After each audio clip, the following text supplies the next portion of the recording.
Steve is a 40-year resident of Colorado in the metro area, and he's engaged as a real estate professional.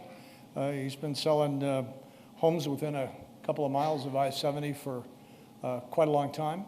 And one of the things I think we need to take into account as we assess roadways and road changes are the economic consequences, both good and bad. So Steve's going to speak to that. Steve, if you would.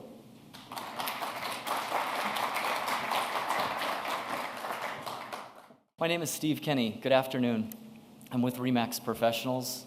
I do sell the majority of the houses in my business are within a few miles of I-70. I'm also the author of a survey that included 16 residential real estate brokers that took a look at what would be the expected outcomes if two of two scenarios were to take place. The first would be, what would happen if CDOT's current plans of widening of I-70 from 6 compact lanes to 10 lanes, plus 2 additional service road lanes on the north side and 2 additional service road lanes on the south side were to occur. And then also, what would happen in the event that I-70 from Stapleton Central Park Boulevard to an area between Harlan and Wadsworth, somewhat west of there, were to be rerouted and the existing I-70 would be converted to a 6-lane boulevard.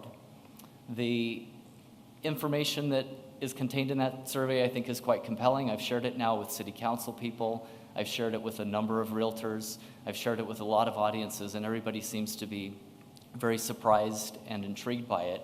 And I'm going to get to that in just a moment.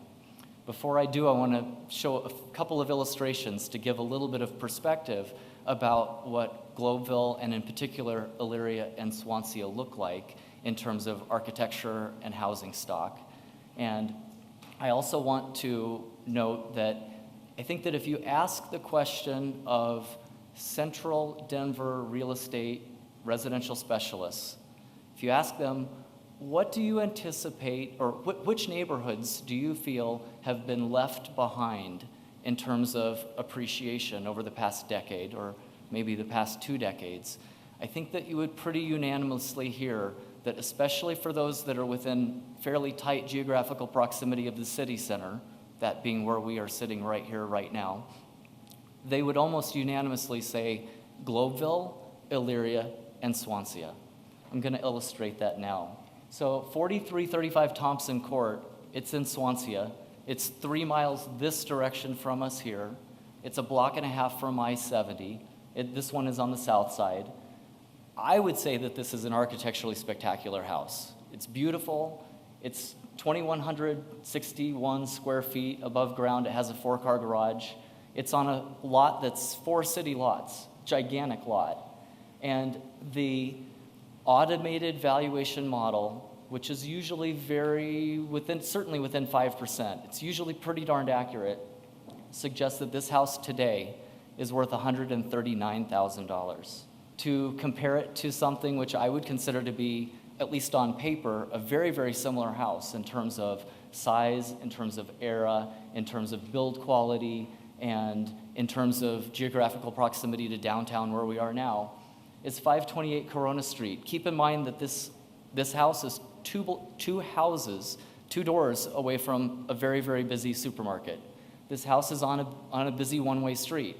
This house is 2 doors down from a super busy 6th Avenue. And the value today of this one is $565,000. Here's another, 3857 Shoshone. It's another one that just recently sold. It is on paper very, very similar to 4335 Thompson Court, and the automated valuation on this house is a little bit above $450,000. It just sold. It sold this month for $453,000. It's a pretty good demonstration that those automated valuation numbers are pretty darned accurate. So to put that in perspective, the house on Corona is a 414% difference. The one on Shoshone is a 325% difference. It's pretty astounding given that they, on paper, are very, very similar to each other. I've heard repeatedly, especially recently, a lot of people suggest that appreciation is a bad thing. I have a really hard time understanding why is appreciation a bad thing? Or more importantly, why is appreciation for some neighborhoods? So here we have Southeast Denver with Corona, we have Northwest Denver with Shoshone. Why is it okay, or why is it desirable there, and yet it's not good for Northeast Denver? It's my opinion that every homeowner should have the opportunity to equally realize the American dream of homeownership. That doesn't mean that everybody's going to appreciate the same way. That doesn't mean that all of the houses are going to treat people the same way, but at least give them an opportunity to have that sort of appreciation. Homeownership in Elyria, Swansea, this is for single family detached, so these are going to be slightly different than the numbers that Armando cited. They're among the highest in the city and county of Denver. They're lower now than they were a few years ago, but they're still moderately higher than the rest of Denver. And so I think that that's very important in talking about why is appreciation bad. It's even more important here that appreciation should be allowed. Going on to Boston. Boston's Big Dig is a notorious project. It went grossly over budget. It took much, much longer than it should have, but there's some really good things to be learned here based upon what happened in Boston. When they took the freeway out, which you can see in this photo, and ultimately created a parkway, and in some of the residential neighborhoods that are not pictured here, they weaved the urban fabric of the neighborhoods back together, and they did something pretty amazing.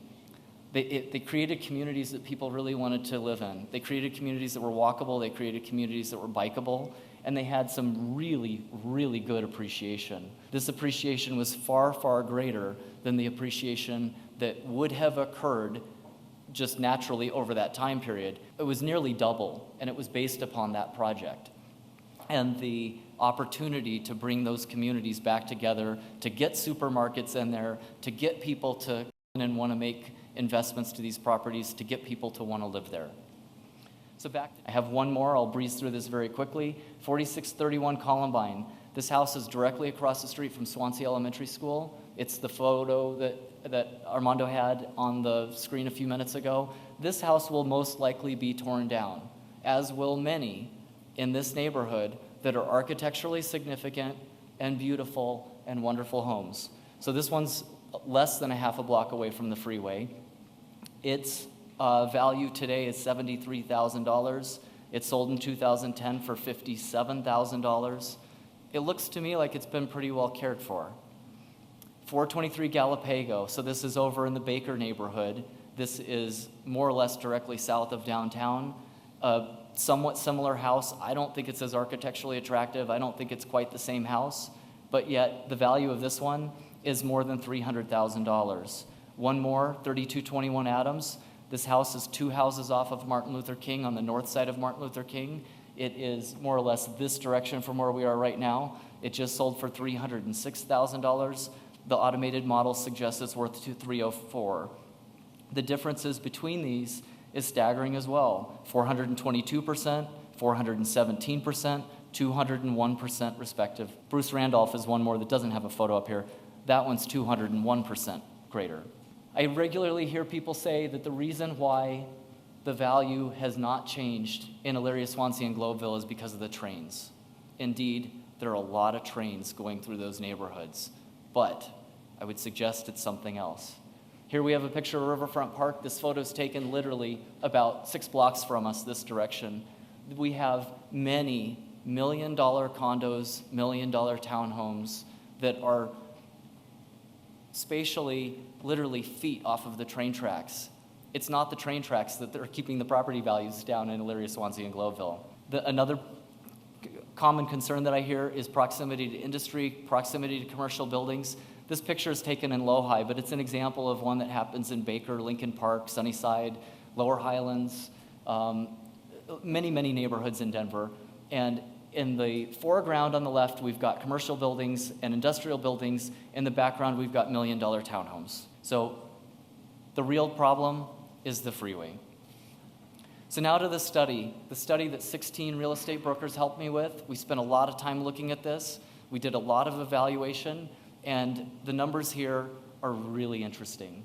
So if we look at what is expected if the freeway is to be widened based upon CDOT's current plans, the expectation is that the average depreciation in Elyria, Swansea would be 7.64%.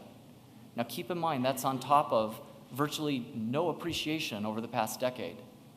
Now, the good news.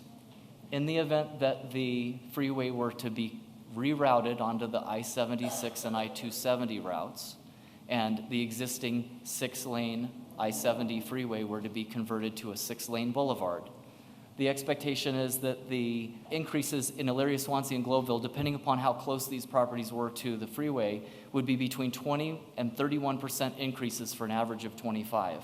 I think that it's important to note, to take this a step further, and to look at all of the residential properties that are in Denver. And so that would include properties in Inspiration Point, in Berkeley, Sunnyside, Chaffee Park, Regis, Elyria, Swansea, and Globeville. That encompasses about 9,000 homes.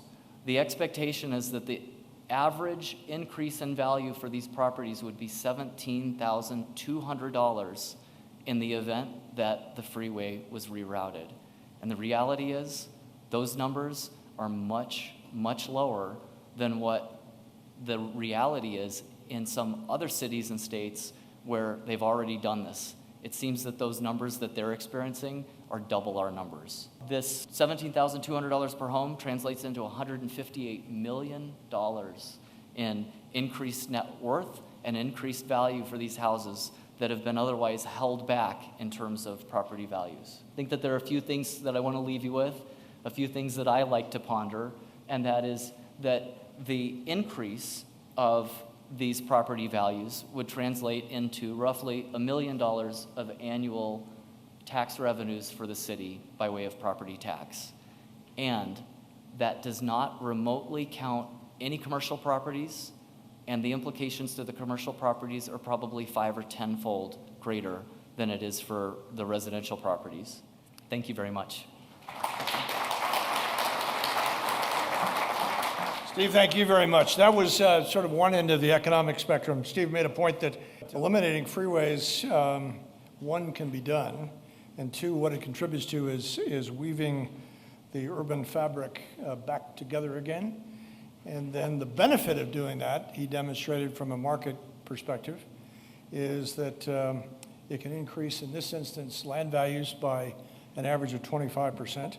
And it also benefits the public, because that in turn generates higher tax revenues and generates developable land.